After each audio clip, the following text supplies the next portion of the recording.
Hello, good evening and welcome to One Life Left. We are a radio show about video games. My name's Steve Curran. Hello, I'm Simon Byron. And I'm Anne Scantlebury. You doing the show standing up this week? Are we? No. What happened was the award-winning Louis Schaeffer's Entourage. Entourage, definitely Entourage. One of the lady Entourage people spilt the contents of her bag on the floor. Entourage. Entourage. And I moved out of the way so that she could pick her stuff up. She did leave behind, though, a tub of Vaseline.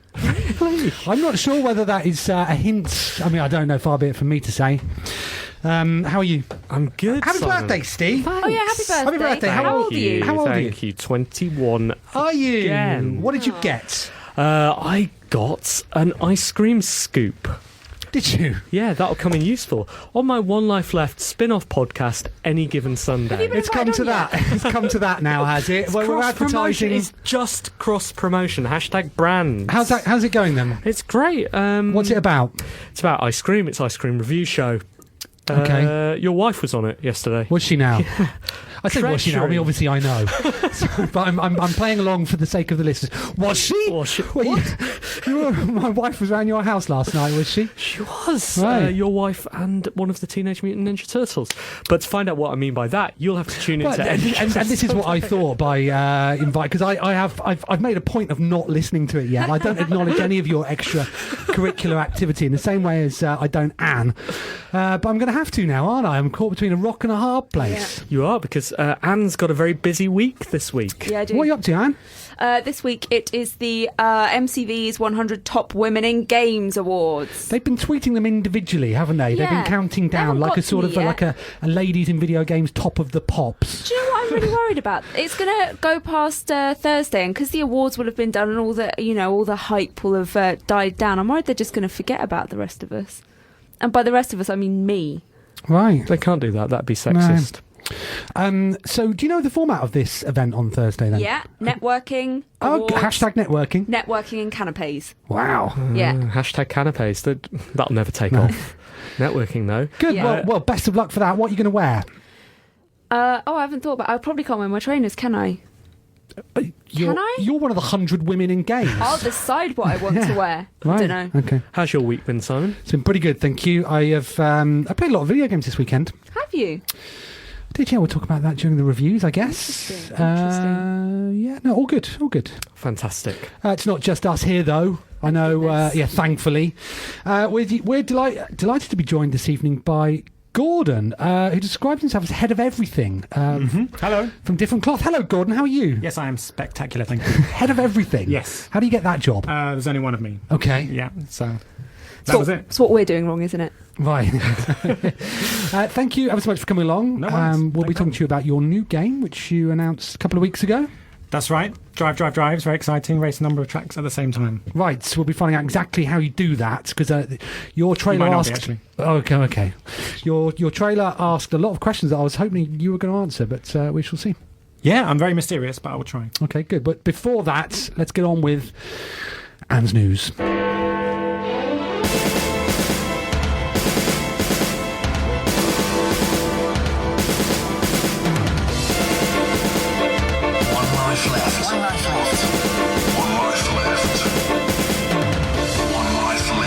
Video game news with Anne Scantlebury.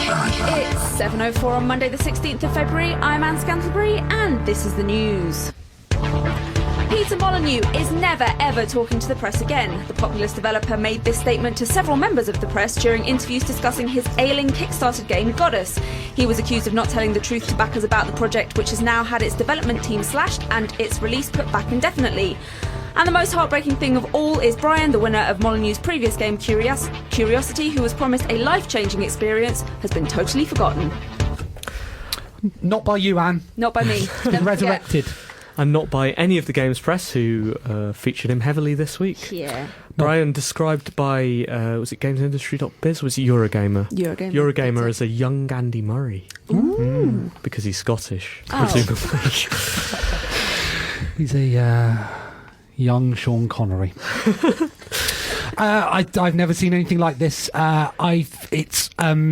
It was going to happen at some point to somebody.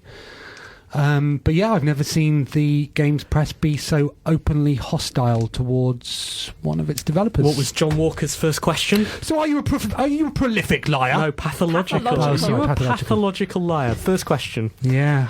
Hi. Is that how he answers the phone? No, I'm fine, thanks.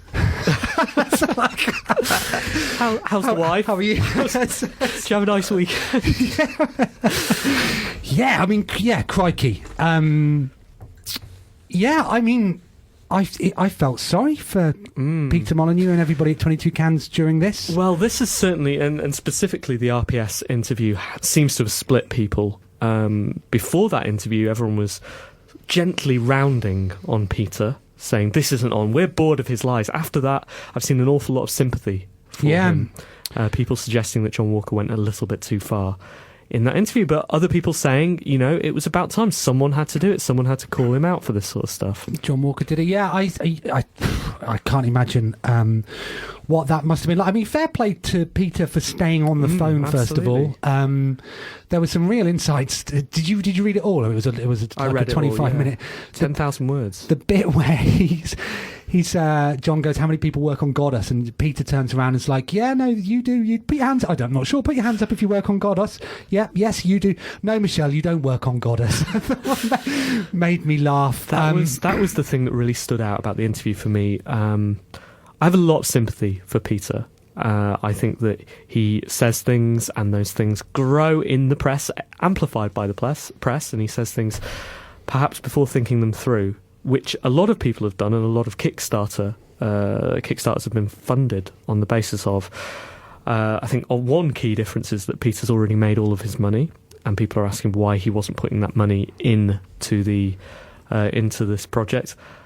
The answer to that is people don't get rich by backing their own dreams like that. Don't we know it, Steve? We don't know. You and I, we put our countless millions behind One Life Left every week, and look at us now. Yeah.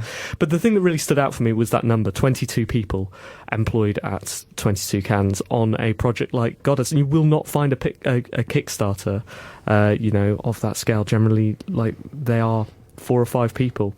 And that's what the team has shrunk to. And if it had begun like that, people wouldn't be shocked. But I think Peter is building games based on old numbers. The sort of... Well, but he's saying, I'm doing something new. This hasn't been done before. I'm making a new game. That's and not true. But I can't budget this because this is all new. And how can anyone budget anything? Even if that is true, most Kickstarters doing similar types of games, and they would all claim to be doing something new too, are 4 or 5 people.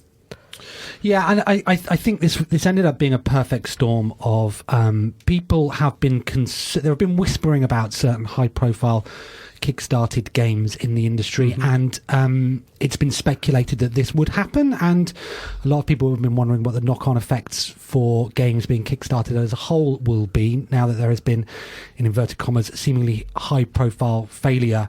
The problem with it is that you've got a format which offers an uncensored platform where anybody can say anything without anybody questioning. That was the original Kickstarter pitch, and even during the interview Peter said that you reach a stage where you will say anything just to get the money in, and that's evidently what happened. And then the relationship between you using the money of your consumers versus that of a publisher is vastly different, and it's come at a time when I think the Games Press has wanted to, or certain parts of the Games Press have wanted to really stand up and show that they are on the side of consumers, and it resulted in this. It's I also think it's shown one of those sides of human nature that I really don't like, which is the pile on. Yeah. As soon as someone is is on the wrong side of an internet hate mob. Everyone sort of snowballs into that and jumps on top of it.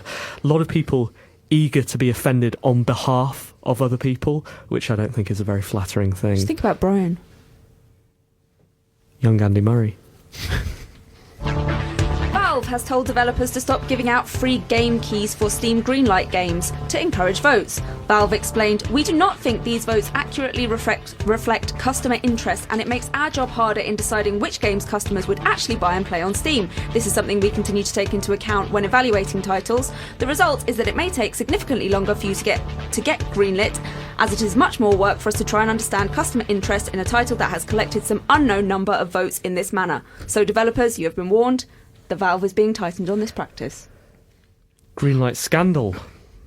How would you have headlined that piece? What would have got the click-throughs for that? Are you a pathological liar? Green light, red light. Exactly. That was my thought, Gordon. That was genuinely my thought. Sorry, guys. Maybe we need headlines. Yeah. Do you want to write the news from now on, Gordon? Yeah, sure. No worries. So what do we make of this then, Anne? Well, Good or bad? Was it a shady practice giving away keys? I mean, it's nice to give things away, but it does seem like there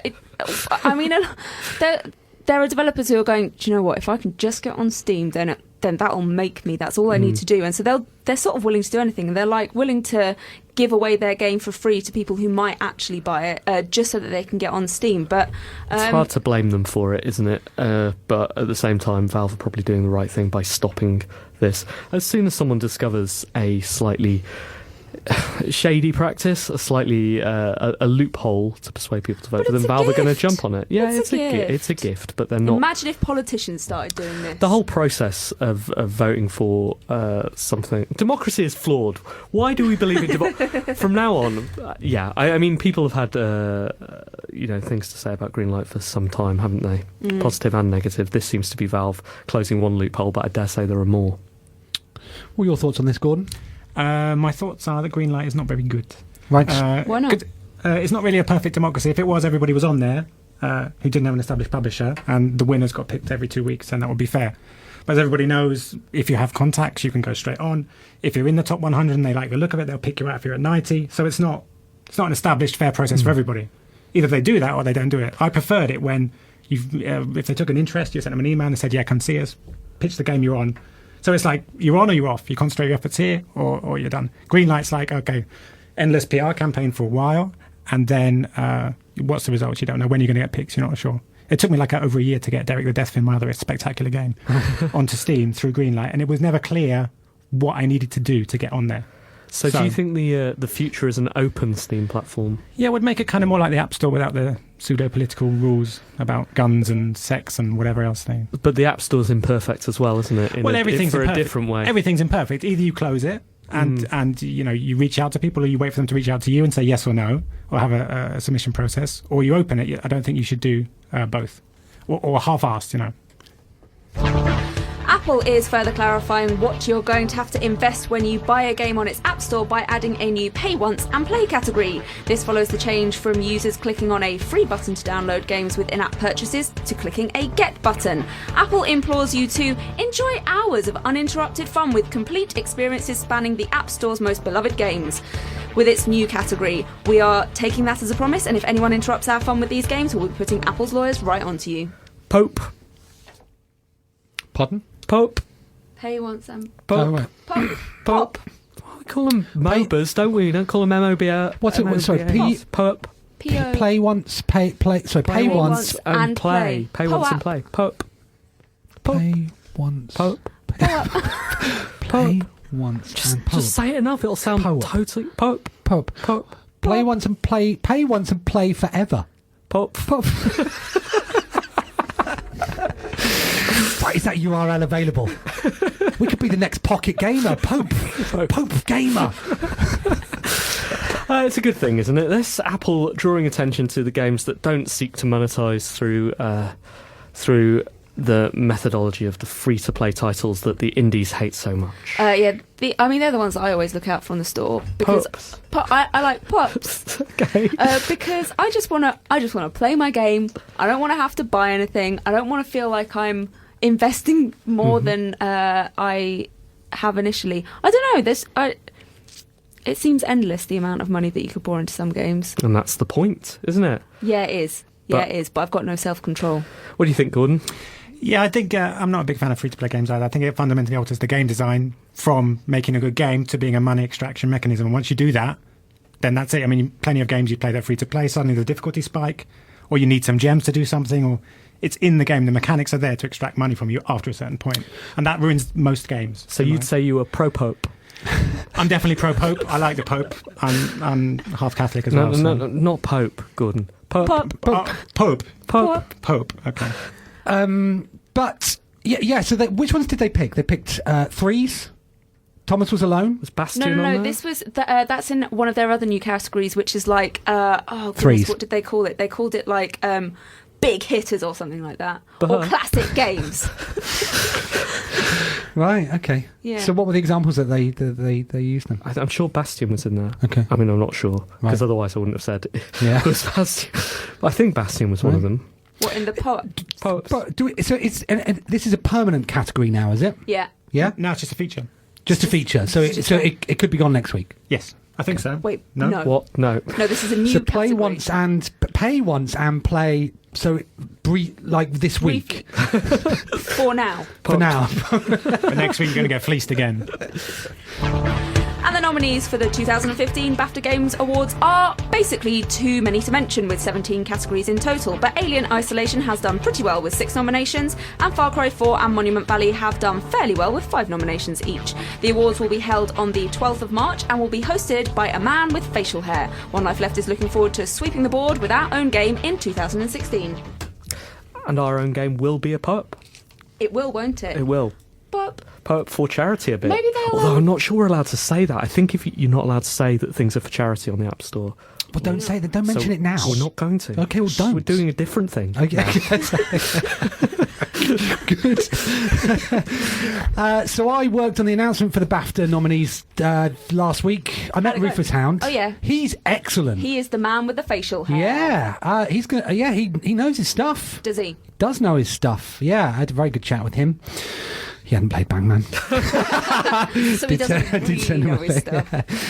That was good. So the interesting things were Kevin Spacey has been nominated for a Yeah. TV, a film, Yeah, and now a a game. game. First person to ever have done that. That's quite Do you interesting, think isn't he'll it? win it? Don't know. Do you? No. Okay. I am certain he'll win it. Yeah. What's the category?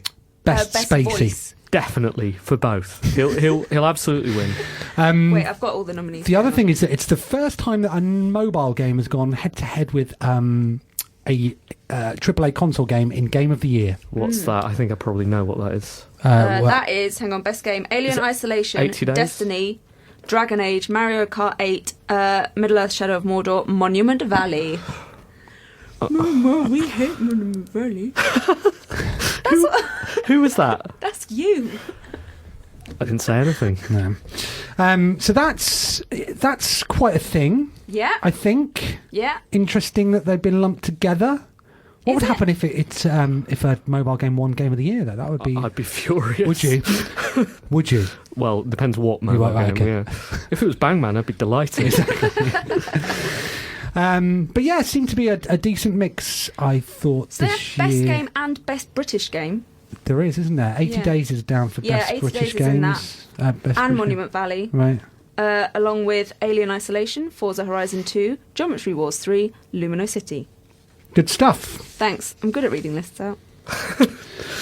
So what are our predictions then? Anne, will you run through the awards and what we think will win? And can we place bets on this? Yeah, artistic achievement: Okay. Assassin's Creed Unity, Far Cry 4, Hohokum, Lumino City. Hohokum. Hohokum. Hohokum. Yep. Okay. Right. Nominated. Yep. Audio achievement: Alien Isolation, Banner Saga, Call of Duty, Disney Fantasia, Mario Kart 8, Sailor's Dream. Should be Fantasia by a Should be. mile. But do you think it will be? I think it'll No, be because Sailor's people Dream. are morons. I think it'll So be Sailor's Dream.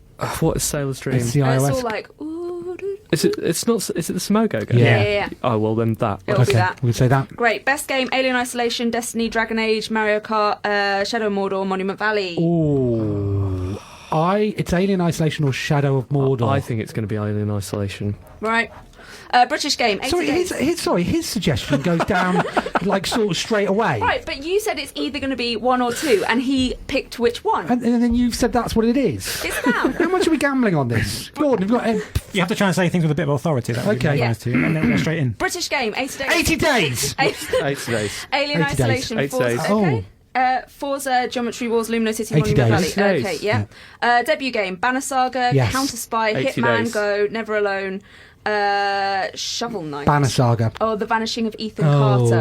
Oh. That will be Shovel Knight. Do you think so? All right. Shovel talks Knight. about it. Put it This down, is on put you. it down. If our accumulator is blown yeah, on this, exactly. Yeah. Okay, put someone else in. I'm not taking responsibility for my actions. You said it with authority, it's going you're down. in Yeah, I charge know. of everything, Gordon. Oh, that's true, Family. Lego Movie video game, Little Big Planet 3, Minecraft, console editions, Mario Kart 8, Skylanders, 12 a Minecraft, dozen. surely. It'll be Minecraft. It has to be Minecraft. Has to be Minecraft. Has to be. Game design, Alien Isolation, Destiny, Far Cry 4, Hearthstone, Middle-earth, Shadow of Mordor, Threes. Oh, I love threes. It should be threes. shouldn't Threes. it? Let's do it. Yeah, Let's okay. go with that heart. It'll go. How much are we putting on? 20 quid. Wait, we've got a few to go. Game innovation, 80 days, Alien Isolation, days. Just hurry Lumino up and just City, pick some other ones. 80 days. Middle-earth, Titanfall, Vanishing. 80 days. Okay. You hate mobile, don't you? No, I love mobile. Okay, mobile Bangman. and handheld. Bangman. 80 days, Hearthstone, Hitman, Monument Valley, Hearthstone. Freeze, The 80 Walking Dead. days. 80 days. Multiplayer, Call of Duty, Hearthstone, Destiny, Mario Kart 8, Minecraft. Mario Kart 8. Okay. Because Nintendo always gets one. Yeah. Music, Alien Isolation, Banner Saga, Disney Fantasia, Far Cry 4, Fantasia by Or- a mile. or Sailor's Dream. Doesn't matter. Fantasia Fine, is definitely fine. getting it. Original property, Kalimba, Monument Valley, Sunset Overdrive, Titanfall, Valiant Hearts, The Vanishing of Ethan Carter. Oh, Vanishing of Ethan Carter. So what's the title of that one? Original property. Yeah. Property makes me think it's going to go to Monument Valley. It's Because it looks like a house. yes, Performer. because it's the sort of thing you can imagine estate agents playing. Okay. Performer, Adam Harrington, Ashley Johnson, Spacey. Kevin Spacey. Spacey. Kevin Spacey. Oh, wait, persistent game. Never stops. Destiny, EVE Online, League of Legends, Destiny. RuneScape. Destiny. A bit League of okay. Legends. Oh, right, yeah. Sure. Okay. Yeah, okay. Overruled. There's a couple more. Right, cool. Put down the second and third in those Okay. lists then. Is What's that it with it? these award ceremonies? They have so many categories. It's just ridiculous. It's the 17 same games in all the categories. categories. Best game, Bang Man. Sport. Over. Yeah, that's Sport, it. we're going for what? Are we still doing... Football Anne, Manager? is that it? Stop it! Have you Is got any that more it? news? Do you have Is any that more it? Yeah, news? I've got one more news story. Go with the news. Go. And finally, an intergalactic video game goat pet is saving lives. World of Warcraft maker Blizzard announced in December that for every RG, the intergalactic goat pet, adopted for $10 by players, $10 would be given to the Red Cross Ebola Fund. While they sure do love that goat because World of Warcraft players raised $1.9 million. According to maths, that also means that 190,000 intergalactic goats are now out in the World of Warcraft wilds, which means that may be an epidemic which needs its own fundraising drive. I thought it'd been funny then if you just played like a song now. Great news. Thanks, Anne. One life left. Video game news with Anne Scantleberry.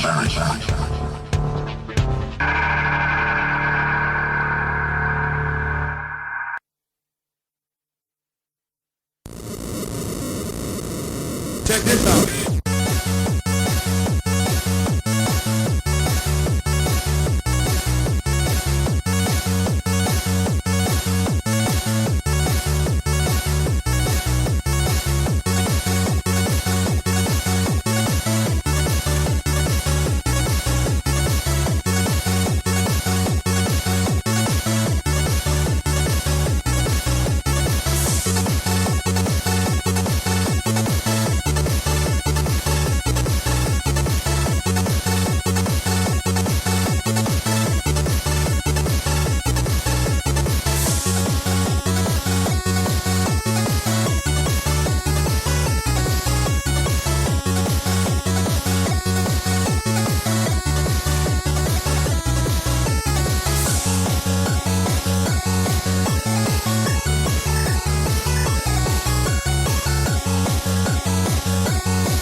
Welcome back to One Life Left on Resonance 104.4 FM. Perhaps you never left, but I did for a moment. Just sorting out the running order, dealing with some admin.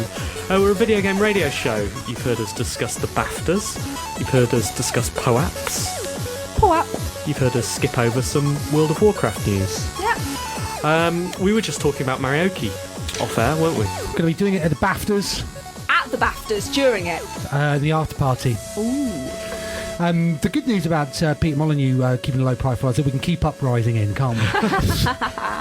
Everyone will love that. We're doing Marioke the week before in at GDC. Yeah. Yeah, almost sold out. Almost sold out, which is It's exciting. your last chance.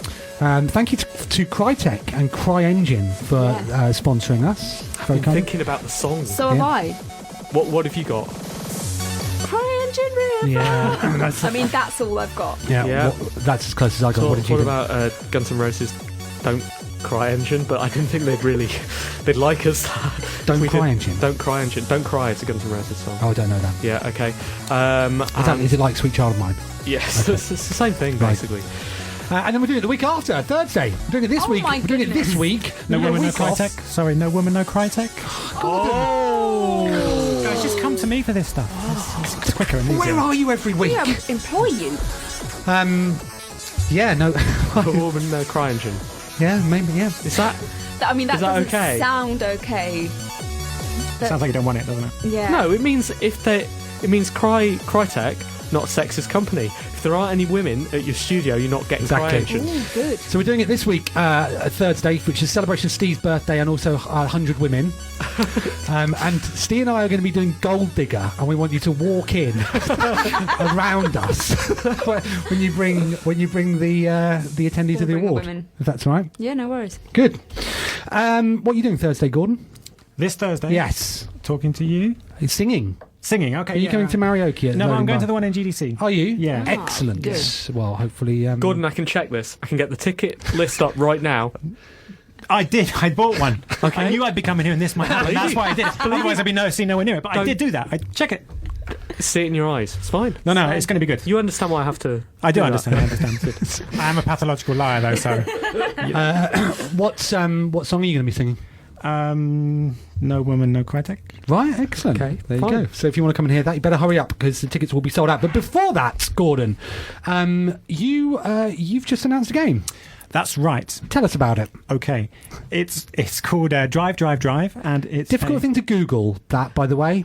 Why? Well, because it comes up with the driving licensing It agency. comes up with a Rihanna song lyric most of the time. Does it? for me, yeah. Okay. If you do drive ! 3 times in inverted commas, then you'll be cool. Okay. That's how I did it.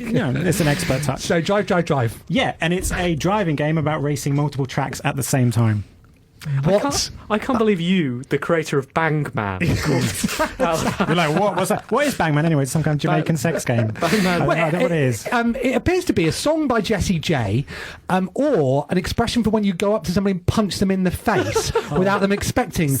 No, I didn't know this, but I tell you what, I discovered that when I've been searching for it on Twitter. Just some bloke getting smashed in the face. I can't tell you what expression I discovered about up, down, left, right. And that's true. People do like to combine that with a swear. Tell us about Drive. So you're racing on multiple tracks at the same time. How does that work? Oh, I can't possibly tell you that. It's shrouded in mystery. Is it? Yeah, but you basically you have imagine a stack of tracks on top of each other, and you have to race them and manage them at the same time, flipping between tracks, managing your position over several races. It's quite a mind bender. It's unlike anything you've ever played before, in a good way. Right. So where did the inspiration come from? My brain and some Hot Wheels.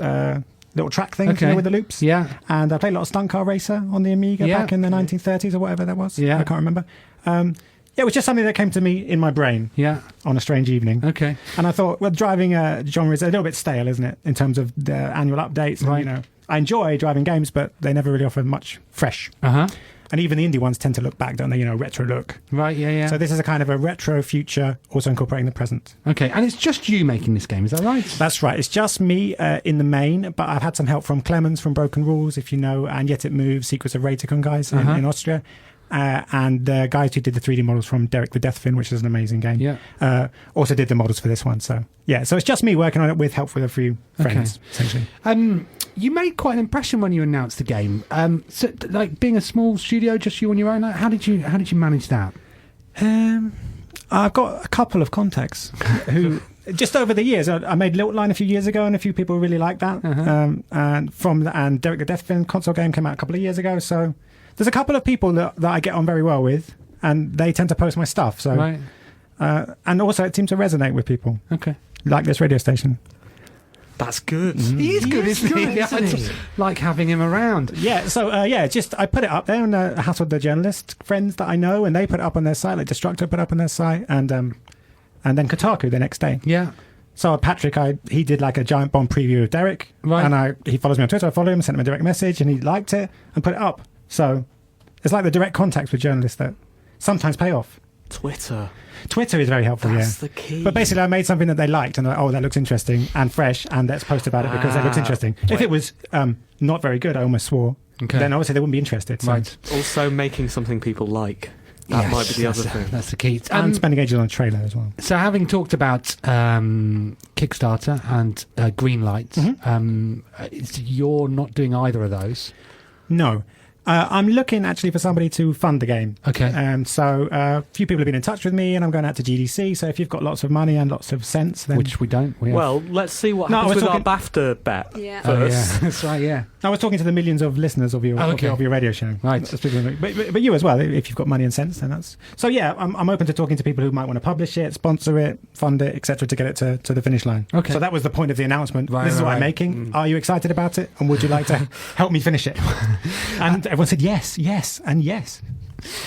Sort of. So you were pleased with the reaction? Yeah. I got a good reaction almost straight away from people saying they like the design of it, like the idea, and most of all, how does it work? How can I possibly raise And more that's than a 1 question second? that you've still not answered.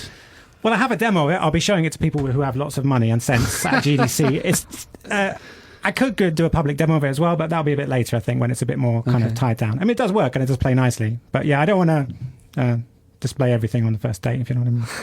I'm going to tease a little bit and then reveal it later. So it's just kind of an announcement. This is what I'm working on. If you're interested, chat to me and we maybe can work together on it. What sort of timelines do you work to then? Given that do you need a publisher, or what happens if that? I just need some money to finish it, essentially. Okay. So that's all I need. Right. As I see it. Whether it's a publisher or Sony or Microsoft, or they're publishers, aren't Are they? you going to lie to the people that give you money? Will you say anything? Have you got any money?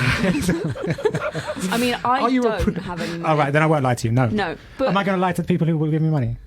yeah, Not intentionally, no. interesting. No, why would I lie?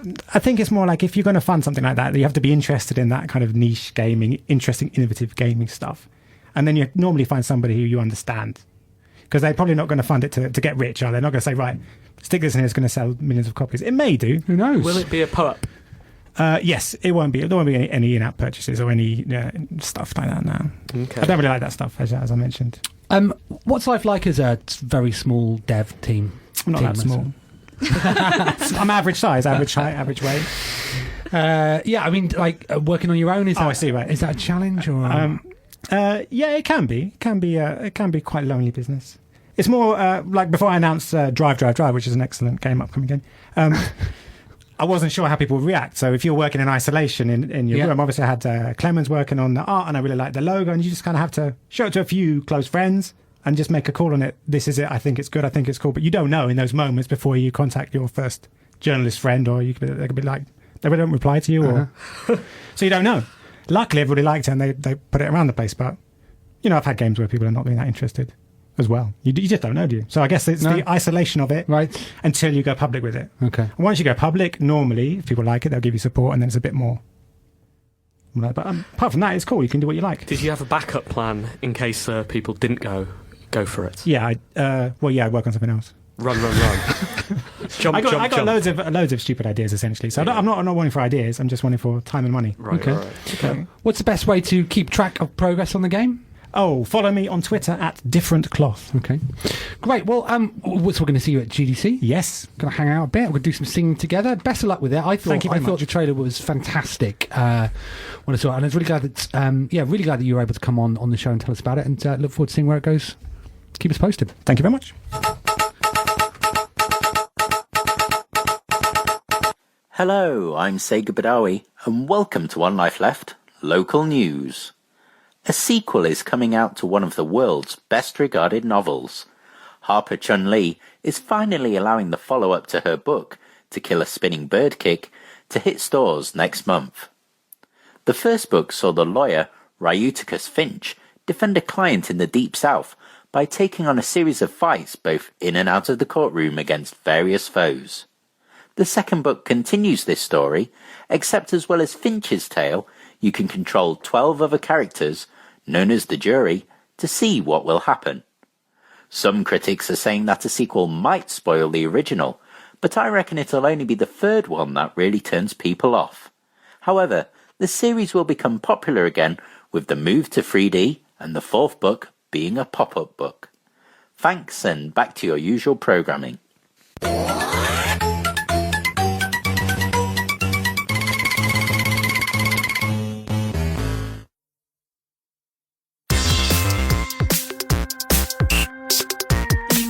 Messages and forward BCC's One Life letters. Thank you ever so much for your letters this week. We were overwhelmed with them, so we're not going to be able to read them all out.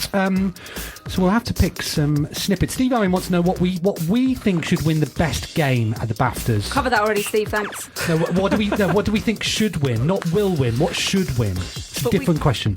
No, but we put down Alien Isolation. No, That's you the one picked that I that circled. from the nominations. Oh, what we should win out of all of the games. So Steve Owen wants to know what game should win best game at the BAFTAs. whatever the people decide. You got anything to add in, Steve Gordon? What do you think should win best game? Road Not Taken. Right. Monument Valley. Interesting. Have you got anything to add?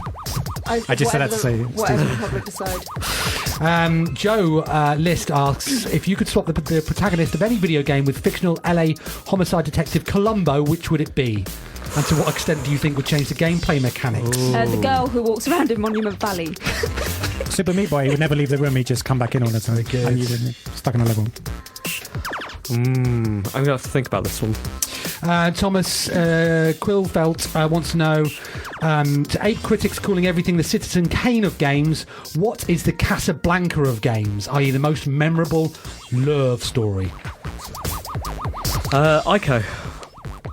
Yeah, that's Casablanca of games. Any... I mean, it's very thin pickings, basically. Yeah. Ico is the only game which What I about think The Witcher? Oh no, that's not love, is it? There's no love in that world. Ico's the only game which I think has done has made me feel some kind of connection between the two lead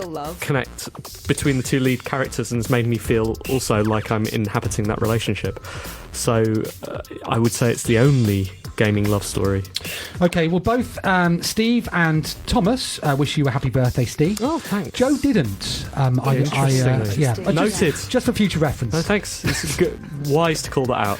Hello, team and super special guest, writes Lawrence. Seriously, who is interested in this virtual reality craze that seems to have gripped every tech company right now?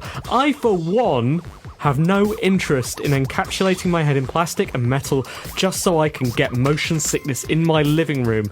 And then, interestingly, Lawrence goes up a point size in his font.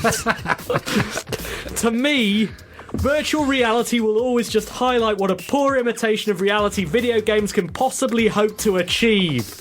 Drops down a point size again. Maybe I can imagine it being of any use when buying a kitchen from B&Q. You could have a little poke around your imaginary future kitchen. Even then, I would be in serious doubt of the hygiene of such a device after a few weeks of use. Thoughts? I'm well into it. Can't wait. No, can't wait. Can't wait. You Project Morpheus, I'm in. You're going to write all of them, though, aren't you? All of them. I'm not sure I'm going to... Well, I'm going to struggle with an Oculus, I think. I'm really excited about it, but I don't think it's for games longer than 5 or 10 minutes.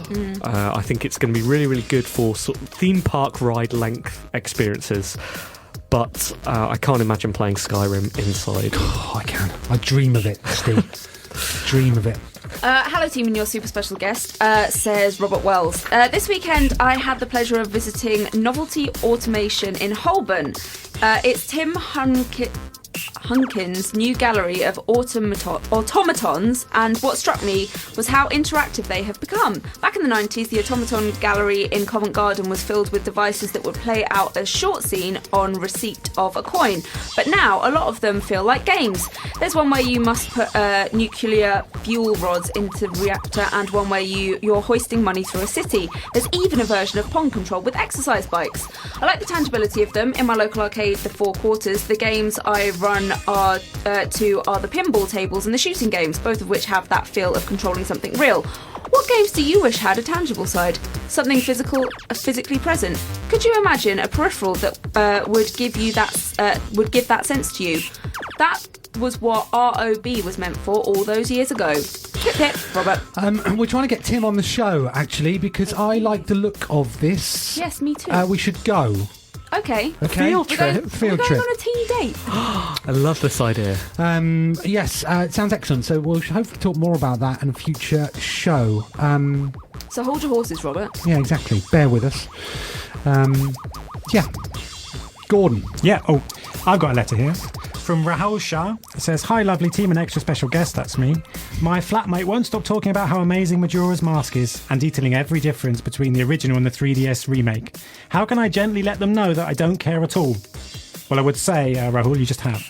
And it says, "P.S. You guys reading this email is very likely going to do that for me." So yeah, sounds very boring, and he knows about it now. Or she. Did you buy Majora's Mask, anybody? No, I did. Of course you did. Got that. What's the difference between the original and the 3DS remake? I didn't get on with the first Sorry about one. this, I don't even know I bought the this. second. I didn't get on with it. But everybody's been banging on about how good it is. I've got a flight coming up, so I thought I'd play it on that hand, didn't I? Is that what you can do on the flight? I think so, yeah. I've already picked my films. Yeah, what are you going to watch? Actually, no, I picked the films that were going to be on last month. Oh, no. I've wasted my time. Should play Majora's Mask. Thanks very much for your letters. Do keep them coming into team at onelifeleft.com. And yeah, we hope to hear from you soon. You're needed in surgery immediately. Avatar, you're the only one that can do this. You're gonna have to operate.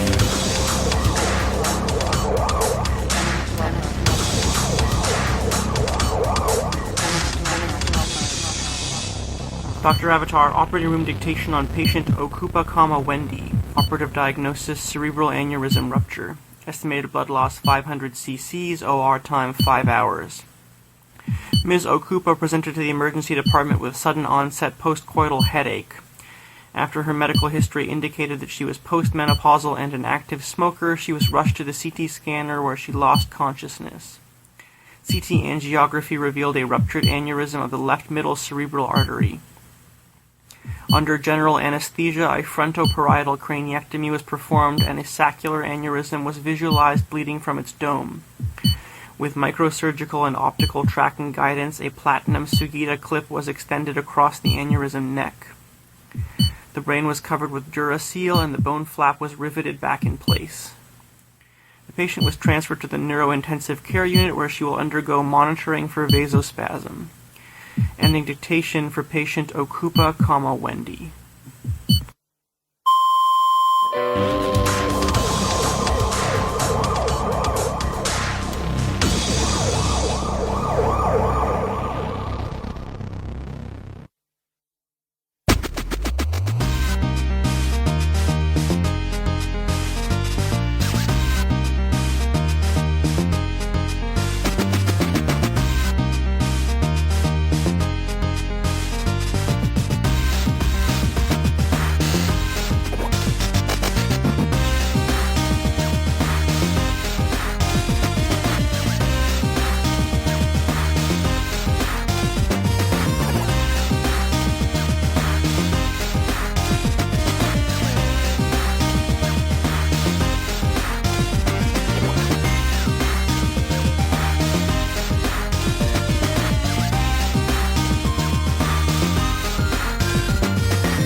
You're listening to One Life Left on Resonance 104.4 FM. This is Dread and City Shift. Earlier in the show, you heard Metatronauts and Peaks and Valleys, and you may have just heard a little bit of Simon's conversation. Just have a little chat. Just a chat. So, what are you going to do? You book going to book some time in Shinjuku and then take it from there, or? I don't know yet. When's the Tokyo Game Show's in September, Tokyo, isn't it? Though. Yeah, Shinjuku's in Tokyo. Yeah, no, but we're flying in and out of Tokyo. Yeah. Which means we're going to travel around and then end up back in Tokyo. Okay, cool. Yeah. You'll have a great time. I am so excited. Good. Where are you going on holiday, Steve? No plans yet. Are you? We were just getting our hair cut. Well, we are all going to Nordic Game. Yes. We're all going to Malmo. Yes. So Let's that's all exciting. go to Malmo. And if you want us to go to your event and do Marioke at you or for you, you just have to ask. Yeah. I'm going from there to Barcelona with James, our occasional engineer. Really? From Nordic Game, Awesome. Are you going straight there, or are we not going to Copenhagen first? I'm not going to Copenhagen, no. Have you seen what happens there? Well, that happened once. I don't know, I haven't planned yet. Maybe we should have a chat about that. Maybe off air. Yeah, good, looking forward to it. Okay.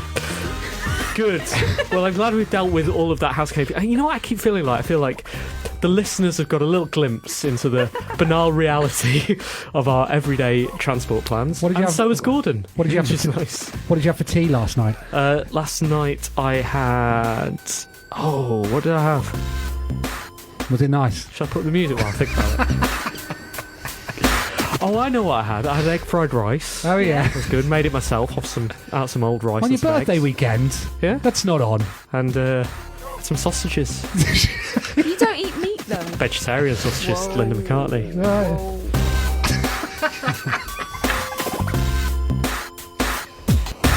You're listening to One Life Left, a radio show about video games. Have you got any brothers and sisters? Have I? Yeah. Yeah, I've got one of each, yeah. What do you do for your A-levels? What I do for my A-levels? Economics. Is your mum German. Is your mum in prison? Yes, she is, actually. What are the odds? So, is, if you've been listening to One Life Left this season, you'll know that we are doing a project. We're making a video game. That must have been some kind of in-joke. How do you know my mum was in prison? How? What are we? Yeah, I wasn't around last week. And Anne and I had a discussion on air, and we know what we're doing. We've come far with this. We've got 2 ideas, and we're going to ask you 2 now to narrow it down to 1 idea, and then we're going to go away and make those ideas. So, Anne, do you want to pitch one of them, and I'll pitch the other one? Can you go first, though? Well, if I go first, then you will have to know what the other one is. Yeah, it's fine. I'll do it. Okay. That's what my mum said. No worries. 1 week later, she was in prison for the rest of her life. And now you guys are mocking me on this show about it. So, Sick to the core. idea 1. Yep.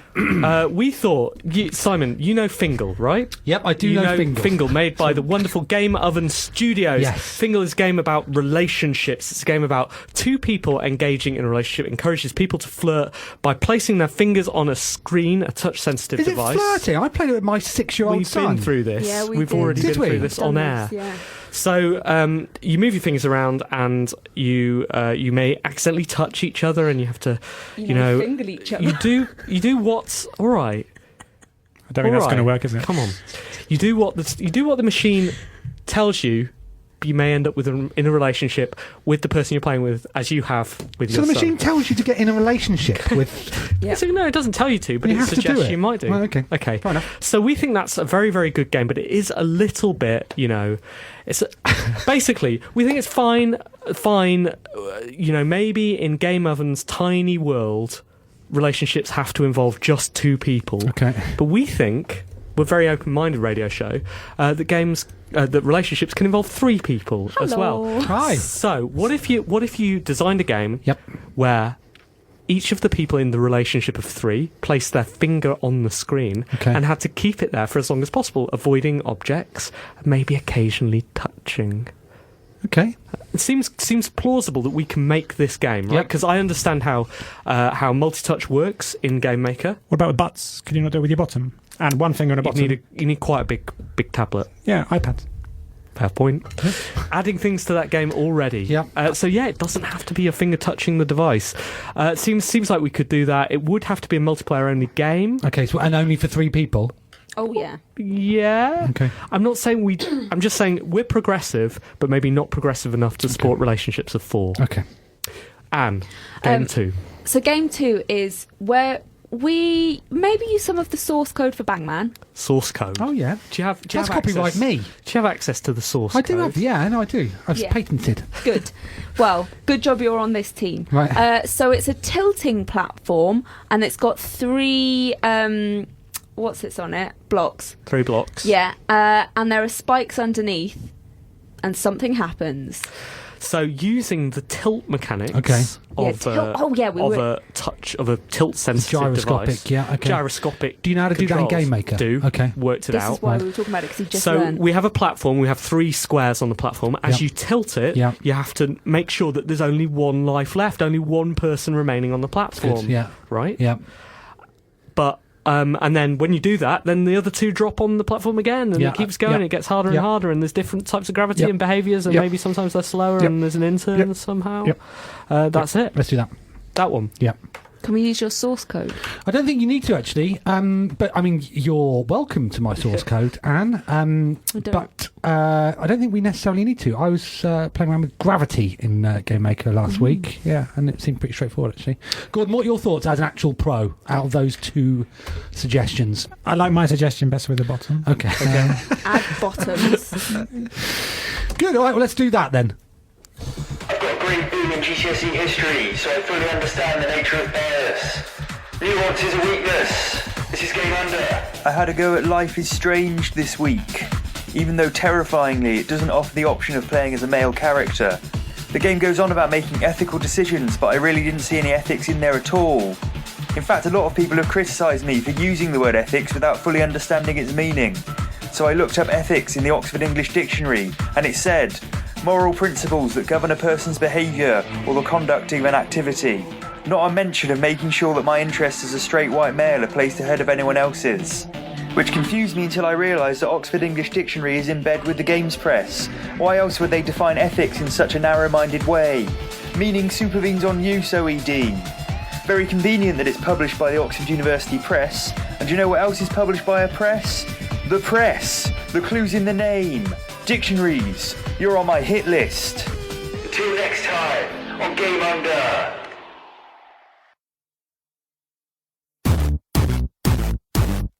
Reviews. Simon, you've been playing a lot of games. Played a lot of games. I'm gonna keep some of them back, so that I don't have to play any more games between now and the other shows. But the game I decided I was going to review this week was Dying Light on the PlayStation 4. Is that the one that you were playing when I was around? Yes. Okay.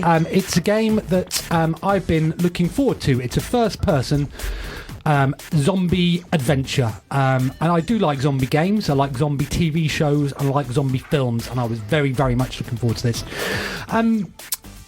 I appear to be in the minority in that I just didn't get on with it at all. I found it really, really fiddly. So the idea is that it's supposed to be a parkour game. So you're in first person and you can traverse across rooftops, climb up buildings, all of that sort of stuff, whilst you evade the zombie horde. It's got quite a clever mechanic in it that the zombies get more powerful at night. But by day they're pretty easy to sort of run past. And yeah, I think any game where... So, Anne, you saw I was playing the tutorial when you were around, and in order to work out where I was going, I had to throw myself off a building just to restart it because it wasn't clear what I needed to do. And then what I found when I've got into the game proper is that the majority of damage that I've taken as a player has been out of sort of just not knowing how far I can jump and not knowing how far I can fall, and I've just felt at all times I've been sort of wrestling against it. I don't know. It sounds like a metaphor for your life, to be honest with you. Well, so I played it for a bit, and I thought, am I enjoying this? Oh no, I'll play it for some more though, because I do want to get into it. And then at the end of it, I was like, oh, screw this! I'm going to go back to Grand Theft Auto 5, which I'm playing in first person, and it just had an absolute whale of a time. This weekend, I shot down a plane, shot its engines out, and then chased the plane on a dirt bike as it was falling from the sky to work out where it landed, leaping over a moving train, and it was one of the most exhilarating things. And yeah, it just highlighted the difference in the way that both games are created. Really, I don't know. A lot of people seem to be really enjoying Dying Light, but for some reason, I just couldn't. Have you played the multiplayer? No, because I've only played the single player as well. And when I say how played far the have you single got? player, I mean wandered around the tutorial, being unable to find some gauze or something, Right. and then having to pause the game, and then my PS4 switched itself off, and I haven't gone back to it. Right. So, yeah, but I'm really keen on the idea of playing multiplayer Okay. at some point. So we can play multiplayer in GTA 5, and we can go on heists, and shoot down planes. Okay. All right, someday. 7 out of 10. Anne. I've done the opposite of you. I haven't really been playing that much more than what I mentioned last week, which is something you've already reviewed. That game Framed. Oh yeah. That the one which looks so it has panels which look like they're from out of a comic book, and you have to put them in the right order so that your man, who is a criminal, can run past police officers and evade them and not fall down things and die. So you're like running through rooms and trying to jump through windows and various things like that. Right. I think it's quite fun, but I don't like. I was just moving things around to see if they worked. I didn't really get a sense that I was like necessarily. I didn't necessarily know what the consequences would be of me moving a panel to one point in the sequence, and so I was just sort of having a guess and then letting it play, and then if that doesn't work out, it's fine. You just move it around again and then just do it until it gets right. So it was sort of just like like a card game. It wasn't. I mean, it was. You solve it by accident, don't you? Yeah. It was so it was it was all right doing it. I quite liked it when I did solve it. It's quite nice seeing the man run away, the criminal. I liked helping the criminal. You should get to know my mum. So not massively impressed. 7 out of 10. Gordon. What have I been playing? Yes. A game on iOS called Metamorphobet, I think it is. It's the Vector Park guy. Right, it's not really a game, but it's a beautiful kind of alphabet thing. Might be good for your kids. Okay, yeah, I think I read this. Yeah, it's just a beautifully animated, more like toy alphabet thing. That's what I've been, in the last week, toying with. Good. And it's nice, very nice. What's so nice about it? It's got 7 out of 10. Okay, fair enough. That is nice. That is good. It's really nice. When it gets round to numbers, you'll just have a 7 and a 10. Yeah. That's all you need to know. Yeah, it was definitely a 7 out of 10. Steve. I played Apotheon briefly on PlayStation 4. Oh yeah, that's a PlayStation Plus game, isn't it? Yeah, I didn't get on with it. I think it looks beautiful. I don't feel comfortable enough being mean about it beyond saying it's probably not it. It's probably me. I didn't enjoy it, but I just think I'm not in the mood for a side-on platform game. So with that in mind, I went back to Rogue Legacy, which I know I hate. It is bad, isn't it? Well, sorry, bad. A lot of people love it. I think it's a very, very, very, very weak platform game. Just weird, isn't it? The love that it's got. Well, it's very, very clever. I mean, the conceit, the hereditary trait thing, and I'm sure we talked about this before, is not. It's quite a nice idea in your head. I don't think it's brilliantly handled, but it is a very addictive grinding game, and people love grinding. But the actual platforming is floaty and horrible. I just found it very difficult. Oh, I think it's really, really disappointing. So I went for a game that I'm not sure I like to a game that I'm sure I dislike. I felt comfortable in that. It's a 7 out of 10. We have one more bit of admin. Oh yeah. Before we go, Gordon, what do you? When we credit you, because you have helped us out with that game, when we credit you, what would you like your title to be? Okay. Head of everything. Head of everything. Head of everything. Of course. We don't have an intern this week to keep track of whether we've missed anything else. Which means we probably didn't. Out. No, I assume that we haven't. We did miss out the fact that Eurogamer no longer scoring things. Oh yeah, that's true. Yeah. Which is. Leaves us out there, leaves us basically in control of Metacritic. Well, what I liked about that is that if they don't score anything, they have they automatically default it to 6 out of 10 on Google. Right. So, as part of their searches, because apparently Google is a source of traffic for them, they didn't review Bang Man, so it's got 6 out of 10 for Eurogame. I'm quite pleased. Right. It's the same score as it gives every game from now on. Exactly. Yeah. Basically. Well Gordon, done. Thank you so much for coming in. Well, Good luck with Drive. We'll see you on Thursday, and we'll see you in GDC. And do keep us posted and come back when you've got more to say. Smashing will do, thanks. And we'll see all of you next week. Bye. Bye.